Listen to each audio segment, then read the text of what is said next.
friends, my name is Chloe Taylor, the creator of kozykale, and today we are going to be doing a book haul for the first quarter of the year. I actually got this idea from Renee Amberg's channel. I will link her quarterly video down below if you guys want to see what she's reading. She is somebody that really inspires me on my channel. I love her content, and she does quarterly book hauls where basically I think it's 2 or 3 books a month for the first 3 months of the year. So I went thrifting at my local bookstore recently and I picked up a few new titles, and I have quite a few older titles that one of them I'm going to be rereading and a couple of them I just want to finish. You know, I feel like 2020 is gonna be the year where I actually read through my book queue and I stop buying books. So let's go ahead and jump in. So if you guys don't know this about me, I don't really read fiction. I just don't like it. I used to only read fiction when I was growing up, and it was like my number one. I read so much fiction as a kid, but now I don't know if it's just because I've grown up more and I prefer the real stuff, or I'm like more into spirituality. I don't know what it is, but I don't read a lot of fiction. I have one fiction book out of all of these 6 books for the first quarter of the year. And honestly, I think it's going to be hard for me to finish it because I just don't read a lot of fiction. So I'm sorry to all of my fiction lovers out there. There's only one fiction book out of all of these. Actually, I think all the rest of them are either like productivity or like spirituality in some way, because that's what I'm into. So let's go ahead and first talk about January. I actually just picked up both of these books. The one I'm currently reading that I've just started is The Law of Attraction, the basics of the teachings of Abraham. And this is by Esther and Jerry Hicks. And let me put this book down. And the reason I picked this one up is because so many of these spiritual entrepreneurs that are on YouTube that I follow and really adore their content and I've learned from over the years, so many of them talk about the teachings of Abraham, and it's like, that's what this is. And I don't think there's any correlation to Abraham and like Abraham in the Bible. It's not that. So I was always like very confused when I would hear people be like, oh yeah, the teachings of Abraham. I was like, what? Like who? Huh? But no, it's actually all about like law of attraction, and I don't know. I'm very excited. I'm only 36 pages in so far for the new year. I think that's pretty good. I've been reading at least every other day. I get into moods where all I want to do is read, and then I also get into moods where I don't want to read at all. So my goal for 2020 though is to read 24 books, so 2 books a month. Last year I think I read more than 12, but it was not 24. So yeah, the basics of teachings of Abraham. So I'm really excited about this. Let me know down below if you guys want to see like what I think of these books when I finish them at the end of the quarter, but let me read kind of what this says to give you a better descriptor. So this book presents the powerful basics of the original teachings of Abraham. Within these pages, you'll see how all things wanted and unwanted are brought to you by the most powerful law of the universe, the law of attraction. That which is like unto itself is drawn. You've most likely heard the saying, like attracts like. Birds of a feather flock together, or it is done unto you as you believe. A belief is only a thought you keep thinking, and although the law of attraction has been alluded to by some of the greatest teachers in history, it has never before been explained in as clearly and practical terms as this latest book by best-selling authors Esther and Jerry Hicks. And then it goes on to say more stuff, but like that's basically the premise of what it's about. And it's just been recommended to me so many times that I felt like it was time, and it was literally, excuse me, it was $8 at my local book like thrift store. So I felt like that was a steal. I also, for the month of January, picked up 13 Things Mentally Strong People Don't Do. And this is by Amy Morin, and it says, take back your power, embrace change, face your fears, and train your brain for happiness and success. I feel that like my mental health struggles the most when I'm not in some kind of a productivity routine. And so I really hope that like this is gonna lay out some stuff for me. And I think there's some stuff in here that I already know, but that's okay. A refresher course is always good. And you know, sometimes when someone explains it differently, like you get more out of it, you know? So the back of the book says, don't waste time feeling sorry for yourself. So it lists the 13 things.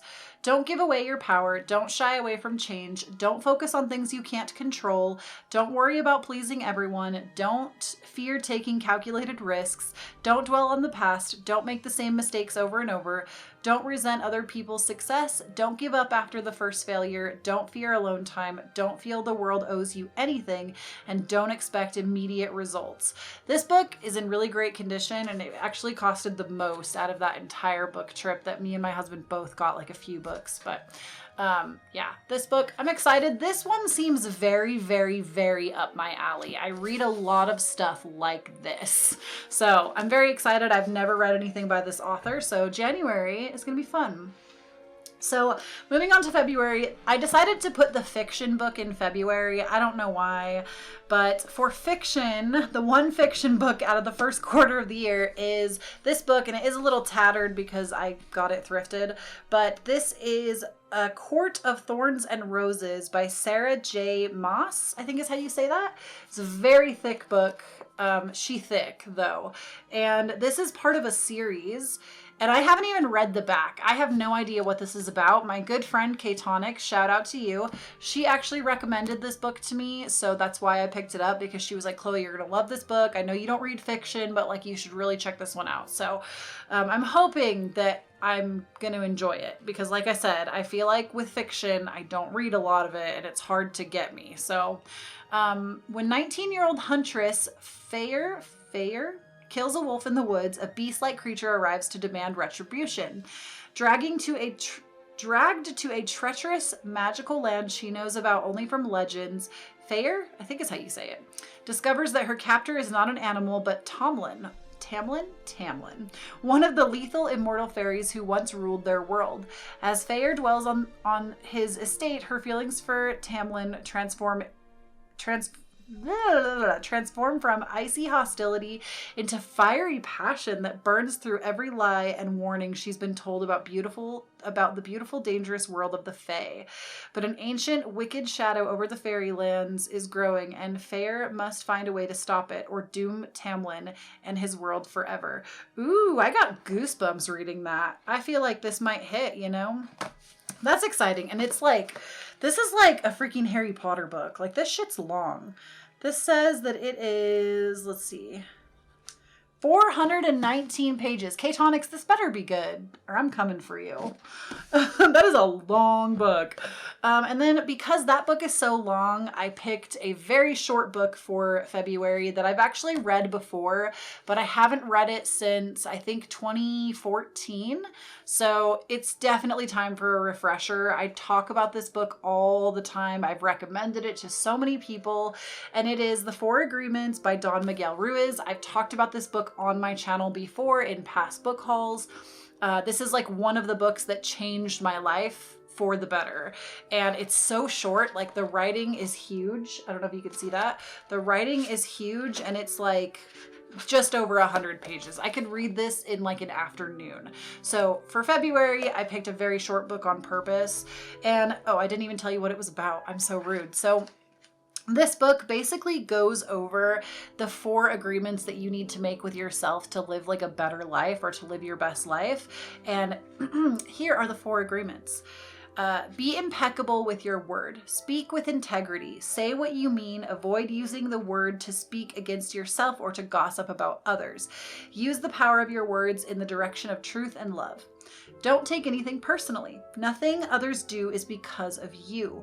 This one really resonates the most with me as agreement number 2. I tend to either take a lot of things personally, or I won't say my truth because I'm afraid of how other people will take it, especially in my family. Like, I tend to really filter myself online in the name of family, and that's something in 2020 that I'm no longer going to do, because even if it's like a topic that maybe was something they and I had discussed, it doesn't mean that I'm sitting there online belligerently attacking them. Frankly, I'm human. I learn from my experiences, and I think sharing those experiences authentically, if it's going to serve the collective, like, it really has nothing to do with the other person. Am I making sense?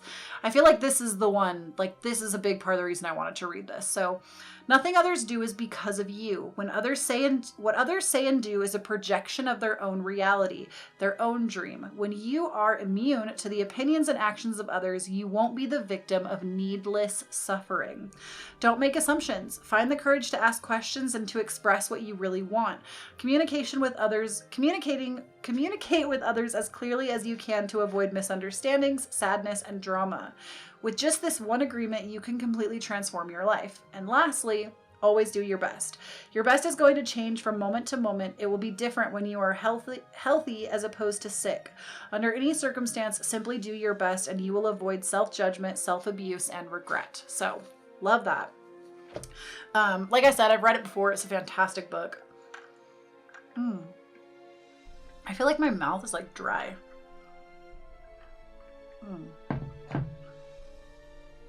Okay, so then for March, these are probably the 2 books that I want to read the least, but I'm committing every quarter to at least 2 books in my collection that need to be read. And like, it's not that I don't want to read them, it's that when I have read them, they're boring. Like, I like authors that are very funny and like not so serious. And I feel like both of these authors are very serious. And like when you're teaching spirituality or like law of attraction, like I like it when people are very lighthearted. Like Jen Sincero, probably my favorite author that talks on law of attraction. Her and Rebecca Campbell, both of them, amazing. They're probably 2 of my favorite authors in like the spiritual self-help community.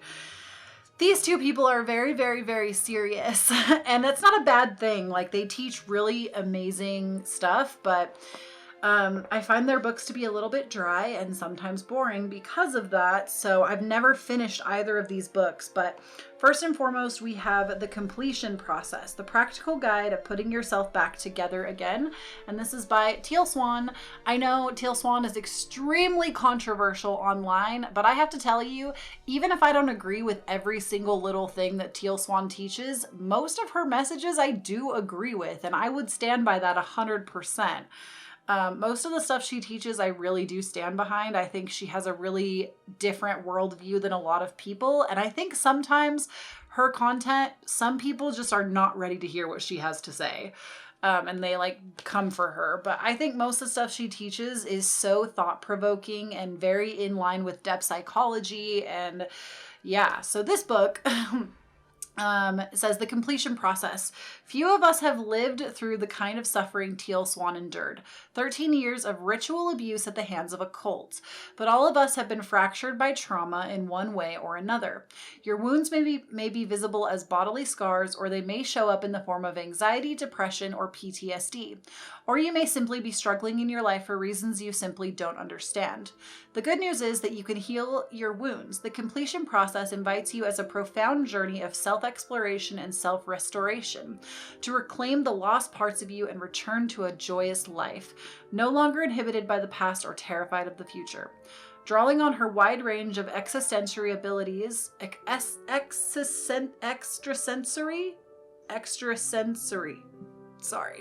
abilities, including clairvoyance, clairsentience, and clairaudience, Teal offers a revolutionary 18-step process for healing any past hurt or present problem. Learn how to create and have in your mind where it's safe to re-enter a difficult memory, validate painful emotions, let your feelings shift naturally towards relief, close the memory of trauma, and begin a new life.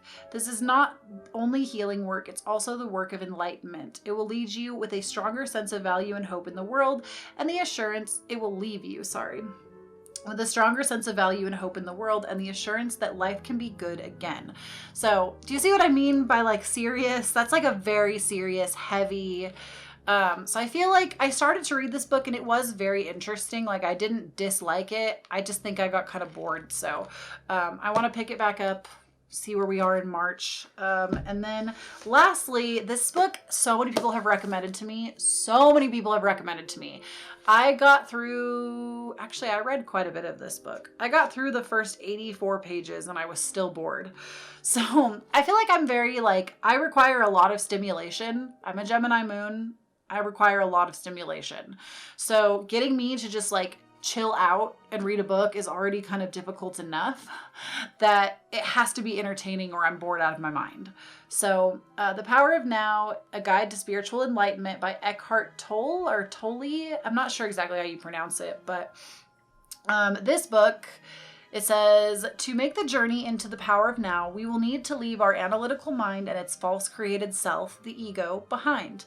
From the very first page of this extraordinary book, we move rapidly into a significantly higher altitude where we breathe a lighter air. We become connected to the indestructible essence of our being, the eternal, ever-present one life beyond the myriad forms of life that are expected to birth and death.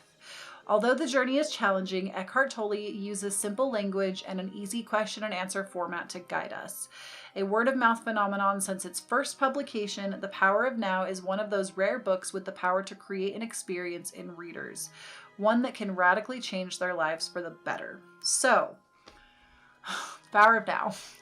Been on my list for a very long time. So, I don't know why I chose to punish myself in March and only read books that I had a hard time with in the past. So March might be a bit of a struggle. I may swap around some of these books if I feel like I need to, but those are the books that I'm planning to finish for the first quarter of the year. Let me know what books you guys are interested in, if you've read anything, especially along the lines of the books that I showed you today. And let me know if you want to see, at the end of the quarter, another book haul with my thoughts on each of these. I think that would be a really cool way to do that series this year. So let me know what you guys think. Let me know if you've read any of these books, and please do not forget to follow me on Instagram and Twitter. I'm at kozykale, and also over on my podcast, Twin Flames. It's a podcast that I run with my IRL twin flame. We talk about shifting the perspective, self-development, living your most authentic life, and it's amazing. She is getting her master's in psychology right now. I bring the spiritual aspect. We bridge the gap, and it's just a good time. She's my best friend, and we have so much fun in all of our conversations. So it's a good time. Available everywhere that you listen to platforms. Information down below, and I will see you guys in a future video. Bye!